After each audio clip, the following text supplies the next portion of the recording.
이번에 다녀오시면서 저는 사실 샌프란시스코 선언하시는 거 보고 메가 프로젝트 진행 이후에 이 그림이 좀 완성되어 간다, 채워져 간다라는 느낌이 들었습니다. 그리고 최근 들어서 나갔다 오시면 그 해외 기업들의 CEO들의 방문이 지금 잇따르고 있어서 가을에 관련 미팅 요청들이 굉장히 좀 많이 늘어나고 있는 상황입니다.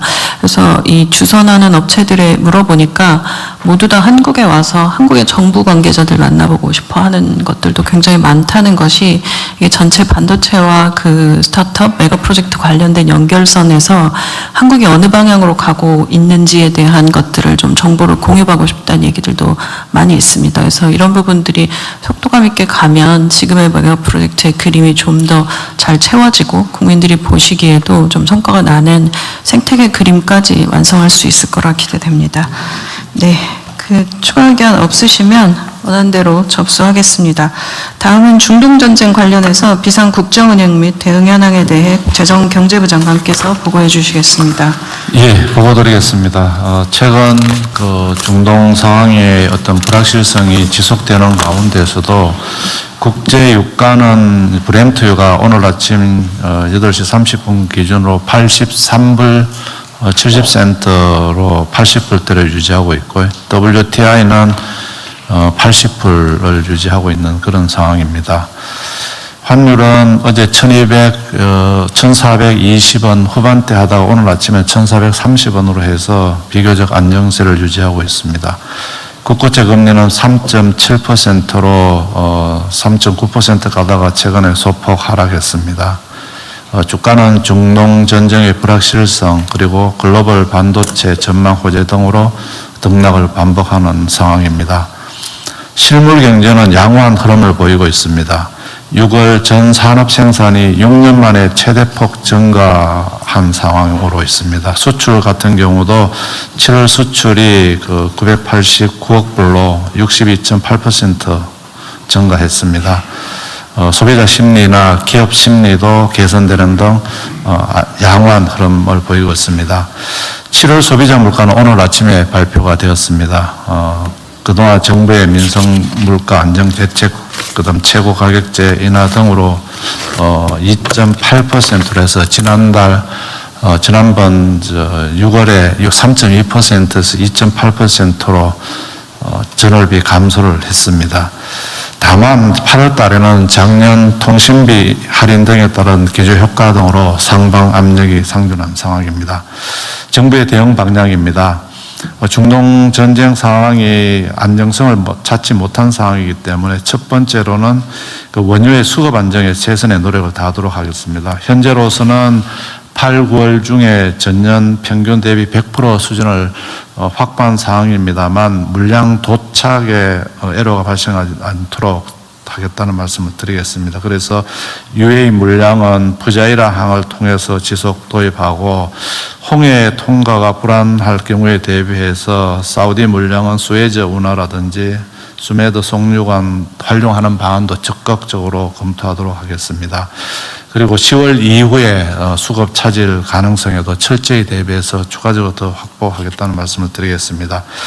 물가는 민생 부담 최소화를 위해서 7월 달에 2.8%로 낮아졌으면 이에 안심하지 않고 더 한층 물가 대응을 하도록 하겠습니다. 특히 최근에 대통령께서 말씀하신 바와 같이 폭염이나 폭우 등으로 민감 채소라든지 과일, 의류 등의 어떤 품목을 철저히 관리를 해서 이 분야의 어떤 물가 상승 압력이 나타나지 않도록 하겠습니다. 그리고 9월 달에는 추석을 맞이해서 추석 민생 안정 대책도 지금부터 준비를 해서 철저히 준비하도록 하겠습니다.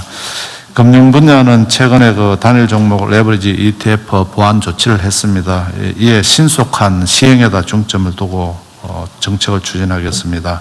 그리고 주식시장의 변동성 완화, 그리고 장기적으로는 구조적인 시장 안정을 위한 자본시장의 근본적 체질 개선 노력도 추진하도록 하겠습니다. 이상 보고를 마치겠습니다.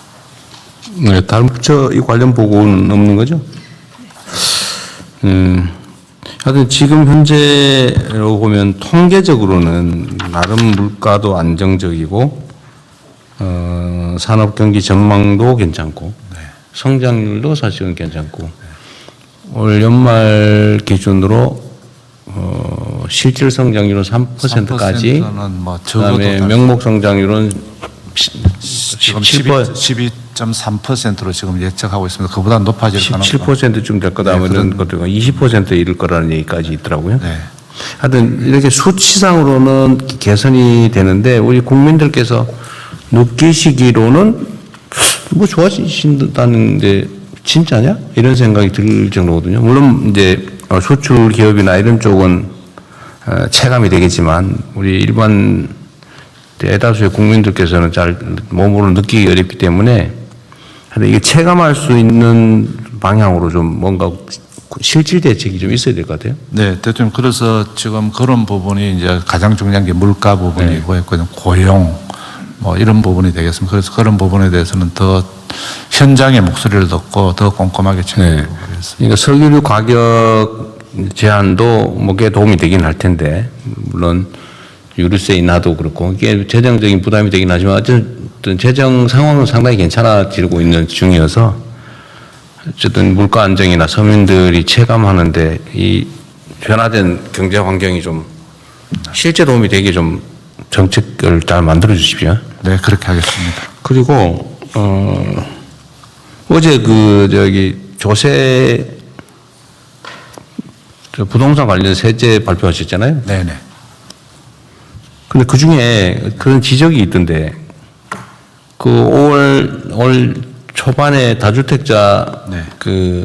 더 이상 연장은 없다고 해놓고는 왜 또 다주택자한테 기회를 또 연장을 사실상 하냐 정책의 일관성이 없다 이런 지적이 있더라고요. 네.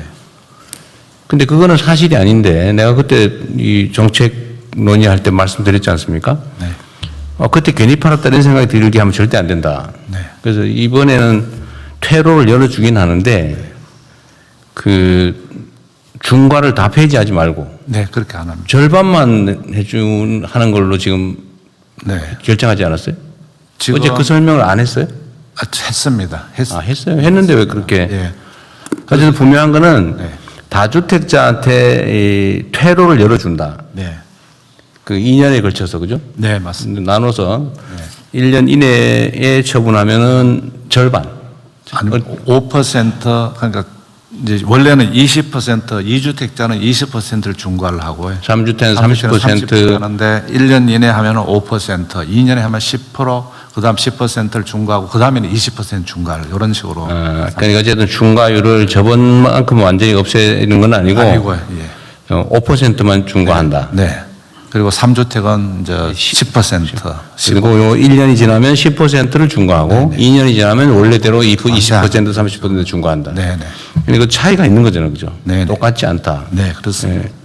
그래서 그런 오해들이 생기지 않게 좀 네. 정책 설명할 때 좀 잘해주면 좋겠어요. 네. 특히 정책에 대한 신뢰도 정부가 이랬다 저랬다 하더라. 이거 별로 안 좋거든요. 예, 그렇게 하지 않습니다. 일단 결정 자체는 신중하게 한다. 예를 들면 지금도 조세 정책은 우리가 입법 예고를 해놨고 이제 국민 의견을 수렴하는 과정인데 그 사이에 지적되는 문제들 또는 더 좋은 제안 이런 게 있으면 우리가 결정 전이기 때문에 네.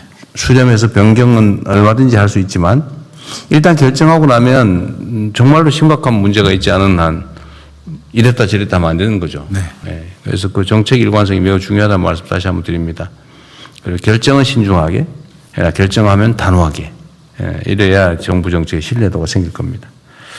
어쨌든 우리 국민 여러분께서도 세금 얘기하면 참 정부 입장에서도 어렵습니다. 뭐 인기 있는 일도 아니고요. 그러나 조세 제도가 이렇게 정상화되지 않으면 이게 지금 형평성 문제가 생깁니다. 예를 들면 지금 근로소득세는 지금 조세율이 지금 49.5%가 얼마부터죠? 조세 최고가 아마 여러 가지 합치면은 49.5%인데 어느 금액부터예요? 그게 연소득. 연소득으로는 한 3억부터 올라가기 시작해서요. 한 3억이 최고 세율 시작이에요? 3억 최고 세율은 아니고요. 그 전부터일 건데. 어쨌든 내가 보면 한 1억 정도 아닌가 싶은데. 아닙니다. 최고 세율이. 최고 세율은 한 3억부터 조금씩 올라가서 한 뭐 아시는 분 없어요? 각종 근로소득세의 최고 세율이 어느 금액부터인지. 하여튼 그게 3억이라 치고 3억 정도의 연소득이 생기면 거의 절반 가까이 세금으로 내야 되잖아요. 그런데 지금 이 부동산은 양도소득이 막 100억대가 돼도 몇 억밖에 안 되잖아요. 근데 그것도 예를 들면 내가 살다 보니 우연히 그래 됐다고 하면 그거야 깎아주는 게 맞는데 투자용으로 사가지고 정말 투자로 막 수십억을 버는데 세금을 거의 안 낸다. 이거 노동자들의 근로소득하고 너무 형평이 안 맞아요. 주거 보호의 취지에도 안 맞고 그건 투기를 보호한 거죠. 부동산 투자 투기를. 그래서 그런 건 조정을 하긴 해야 된다는 게 또 많은 분들의 의견입니다. 또 아무 의견을 또 저희가 좀 취합해보고 또 뭐 부당하거나 현저하게 잘못된 게 있으면 저희가 다시 시정하도록 할 텐데 의견들을 많이 주시기 바랍니다. 10억 초과 구간이 45%입니다. 10억 초과. 예, 그래서 거기에 이제 가산이 붙어서 49.5까지 됩니다. 네, 10억을 초과하면 내가 완전히 옛날 생각을 내가 하고 있었던 모양이네. 네, 알겠습니다. 하여튼 10억을 초과하는 소득에 대해서는 거의 절반을 세금으로 내는데 노동소득에 대해서는 부동산 소득에 대해서는 수십억이 돼도 지금 거의 안 내는 걸로 지금 돼 있잖아요. 그건 문제다 그런 얘기입니다. 자, 다음 진행하시죠. 네.